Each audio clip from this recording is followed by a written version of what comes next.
बिहार की परीक्षा प्रणाली सवालों के घेरे में। एक परीक्षा के नाम पर उठे विवाद ने लाखों छात्रों का भविष्य इधर से उधर कर दिया।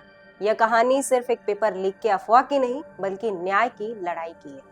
आइए जानते हैं क्या है पूरा मामला। 13 दिसंबर 2024 को बिहार लोक सेवा आयोग की परीक्षा जो 912 केंद्रों पर आयोजित की गई, जिसके लिए 4,80,000 अभ्यर्थियों ने आवेदन किया। सारे केंद्रों पर परीक्षा सुव्यवस्थित तरीके से चल रही थी, मगर तभी एक सनसनाती अफवाह आती है कि पेपर लीक हो गया। और पटना के बापू सेंटर से एक वीडियो भी वायरल होता है, जिसमें परीक्षार्थी कहते नजर आते हैं कि पेपर लीक हो गया है। इतने में अभ्यर्थियों में भगदड़ मच जाती है। इसी बीच यहाँ पर पहुंचते हैं पटना के डीएम और उन अभ्यर्थियों में से एक बेरोजगार अभ्यर्थी को थप्पड़ मार, जिसका वीडियो तेजी से वायरल भी हुआ था, जिसके चलते ये मामला और उग्र हो गया। हालांकि डीएम ने अपना बयान भी दिया, जिसमें उन्होंने कहा कि ये अफवाह है, पेपर लीक की बात बिल्कुल गलत है। उनके बयान से छात्रों पर कोई असर नहीं पड़ा और उनका आंदोलन धीरे धीरे और भी तेजी से बढ़ने। उनकी मांग है कि बीपीएससी 70वीं पीटी परीक्षा रद्द कर फिर से कराई जाए।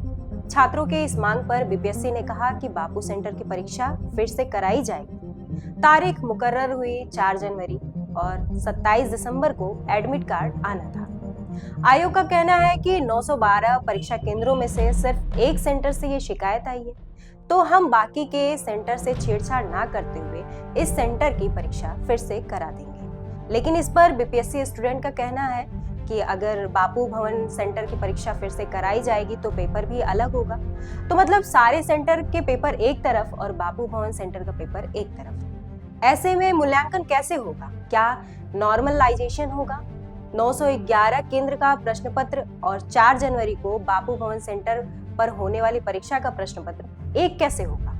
इसलिए छात्रों ने मांग रखी कि एक परीक्षा, एक पेपर और एक रिजल्ट हो, ताकि सबको साथ में न्याय मिले। ये प्रोटेस्ट पटना के गर्दनी बाग में हो रहा है, जहां कई अभ्यर्थी आमरण अनशन पर भी बैठे हुए हैं, लेकिन इनकी मांगे अनसुनी ही रही।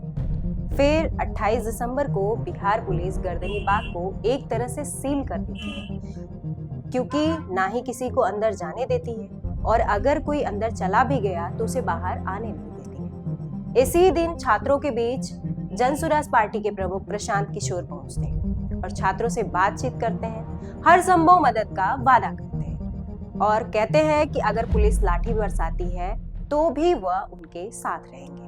इसके बाद 29 दिसंबर को छात्र पटना के गांधी मैदान में पहुंचे। वहां प्रशांत किशोर की कॉल पर छात्र सांसद आयोजित हुई। इसमें प्रशांत किशोर भी शामिल हुए और दावा किए कि ये प्रोटेस्ट नहीं, बल्कि छात्रों की सरकार से मीटिंग है। छात्र गांधी मैदान में रुके थे।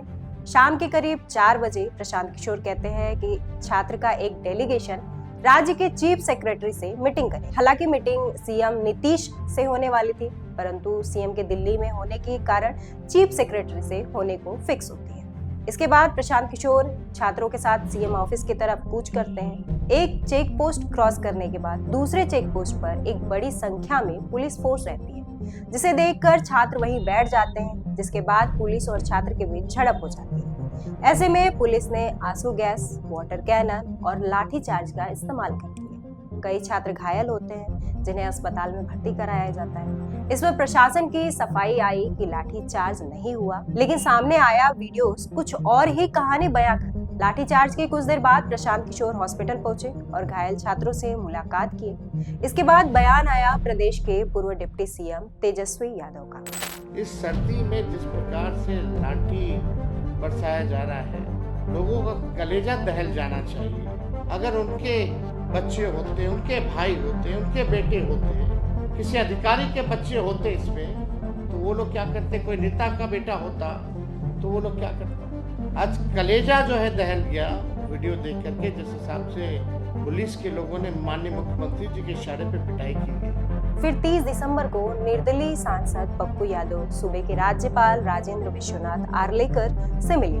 इसके बाद बाहर आकर पप्पू यादव ने कहा कि राज्यपाल ने बीपीएससी सचिव से बात की है और 4 जनवरी को होने वाली परीक्षा का आधार पूछा है। अब छात्रों को प्रशासन के फैसले का इंतजार है और फैसला आना भी बहुत जरूरी हो गया है, क्योंकि आंदोलन की लहर बिहार के दूसरे शहरों तक पहुंच चुकी है, जहां छात्र जगह जगह चक्का जाम कर रहे हैं। इसके अलावा दिल्ली के मुखर्जी नगर से भी छात्रों के प्रदर्शन की खबर सामने आ रही है। यह आंदोलन सिर्फ एक परीक्षा का नहीं बल्कि लाखों छात्रों के भविष्य और न्याय का प्रतीक बन चुका है। अब देखना यह है कि सरकार इस पर क्या कदम उठाती है। क्या बिहार की परीक्षा प्रणाली भरोसे को बहाल कर पाएगी? ये सवाल हर छात्र के दिल में है।